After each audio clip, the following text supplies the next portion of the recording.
ত্রিশালবাসীদের উদ্যোগে আজকের এই সুদী সমাবেশে উপস্থিত আমাদের সবার শ্রদ্ধাভাজন সভাপতি, আমি বলবো যে আমরা কেউ সৌভাগ্যবান। 93 বছর বয়সে উনি আমার এলাকার অত্যন্ত গুণী পার্সন, উনি আজকে এখানে উপস্থিত, এই প্রোগ্রামে উপস্থিত হয়ে আমাদেরকে ধন্য করেছেন। অধ্যাপক বিশিষ্ট শিক্ষাবিদ জনাব আমির হোসেন স্যার এবং উপস্থিত আপনাদের এখানে মঞ্চে আছেন সঞ্চালক ডক্টর আজাদ এবং আছেন শিক্ষানুরাগী বাংলাদেশের অন্যতম private university state university of বাংলাদেশের প্রতিষ্ঠাতা ট্রাস্টি বোর্ড সদস্য এবং সিন্ডিকেট সদস্য জামালপুর বিশ্ববিদ্যালয়, একই সাথে ত্রিশাল মহিলা কলেজের গভর্নিং বডির চেয়ারম্যান মোস্তেকা এবং উপস্থিত সম্মানিত আমার সামনে বসে আছেন যারা ত্রিশালবাসী স্ব জায়গায় যিনারা আলোকবর্তিকা হয়ে কাজ করছেন এবং উপস্থিত অন্যান্য যুবক এবং ছাত্র ভাইরা সবাইকে সালাম, আসসালামু আলাইকুম। আমি শুধু আপনাদের জ্ঞাতার্থে জানানোর জন্য জানাচ্ছি যে আমরা এবার ত্রিশালের ইলেকশনটা খুবই গুরুত্বপূর্ণ হিসাবে, মানে খুবই সিরিয়াসলি করতেছি। কোনো নেগলিজেন্সি নাই। আমাদের প্রচার কাজ সেরকম হচ্ছে, আমাদের ব্যানার লেগে গেছে প্রথম দিনই, আমাদের সব কাজ এগুলো সব করতেছে। আমরা এবার যেটা করছি, বিগত দিনে আমরা কেন্দ্র কমিটি করতাম, ওয়ার্ড কমিটির যে সভাপতি সে হইতো কেন্দ্রের সভাপতি, ওয়ার্ড কমিটির যে সেক্রেটারি সে হইতো কেন্দ্রের সেক্রেটারি। একটা কেন্দ্রে টোটাল 4000 ভোটার, 3000 ভোটার বা 5000 ভোটার অত্যন্ত আছে আমাদের। এর ফলে হয়তো কি ওই কেন্দ্রের সভাপতি সেক্রেটারির পক্ষে একদম ডিপে গিয়ে খবর নেওয়া সম্ভব ছিল। আমরা এবার করছি যেটা, সেটা হলো একটা কেন্দ্রে ধরেন 3টা গ্রাম 4টা গ্রাম আছে, এই 4টা গ্রামের এক একটা গ্রামে 3টা বা 4টা বা 5টা পাড়া আছে, পূর্ব পশ্চিম উত্তর দক্ষিণ। আমরা পাড়া ভিত্তিক ইউনিট কমিটি করছি। এর ফলে আমাদের যেটা হয়েছে সেটা হলো আমরা 700 ইউনিট ইলেকশন করতেছে। গত 22 তারিখে যখন শুরু হয়েছে আমাদের ইলেকশন, 22 তারিখ থেকে আজকে 23 তারিখ, আমাদের 700 ইউনিটে 30,000 নেতা কর্মী ইলেকশন করতেছে এবং এটা আমাদের একটা বিশাল ফোর্স ইলেকশনের জন্য। আমরা সবাইকে সম্পৃক্ত করছি। আগে যেহেতু আমরা যে সাহায্য সহযোগিতা ইলেকশনের ম্যাটেরিয়ালস দিতাম কেন্দ্রের প্রেসিডেন্ট সেক্রেটারির কাছে দিতাম, এখন আমরা 700 ইউনিটের প্রেসিডেন্ট সেক্রেটারির কাছে এগুলো পাঠাচ্ছি। তো সুতরাং আপনারা বুঝতেই পারতেছেন যে আমরা কোন পর্যায়ে নির্বাচনটা নিয়ে গেছি। তো আমরা আমাদের নিজস্ব হিসাবে বলে আমাদের ত্রিশালে আমাদের যে ক্যাডার ভিত্তিক আমাদের যে সংগঠন আমরা তৈরি করছি, সেখানে অ্যাপ্রক্সিমেটলি প্লাস মাইনাস আমাদের মিছিল বা মিটিং এর মধ্যেই আসে প্রায় 50,000 প্লাস মাইনাস অলওয়েজ। আমরা বড় মিছিল গুলো 33 সালে আপনারা দেখে থাকেন। তো আমাদের হিসাব মতে অ্যাপ্রক্সিমেটলি আউট অফ এই যে 4,03,000 ভোটের মধ্যে 1,00,000 ভোটার আমরা কিন্তু আমাদের সাথে নিয়েই আমরা ইলেকশনটা শুরু করতেছি। তো আমরা আশাবাদী যে এবার ত্রিশালে ধানের শীষের সর্বোচ্চ ভোট আমরা আপনাদেরকে প্রেজেন্ট করতে পারবো ইনশাআল্লাহ।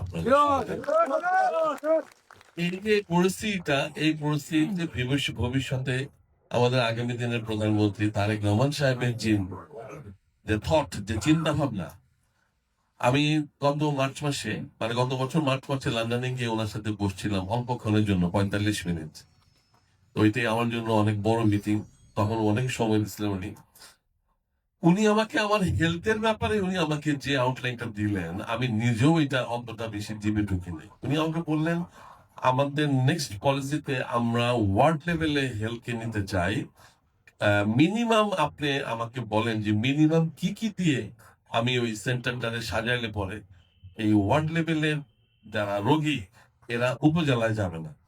আমরা ওয়ার্ড লেভেলে একটা ইউনিট করব, ইউনিয়ন লেভেলে ইউনিট করব রেফারেল সিস্টেমে, তারপরে উপজেলা রেফারেল, তারপরে ডিস্ট্রিক্ট। মোট কথা হচ্ছে ওয়ার্ডের যে রোগীটা, সে যদি ওয়ার্ডে ছোট প্যাথোলজিক্যাল টেস্ট গুলা যেগুলা খুব কমন জ্বরের জন্য হয়, এগুলো যদি করা যায়, সাথে একটা এক্সট্রা থাকলো, তাইলে আর সে খামাখা এই উপজেলা চত্বরে যাওয়ার কোনো প্রয়োজন হয়। তো এইভাবে উনি এই যে বলেন যে উনি যে বলছেন আই হ্যাভ এ প্ল্যান, একটা প্ল্যান তো না, মানে I have a plan for the country, যেটা সব সেক্টরকে টাচ করবে।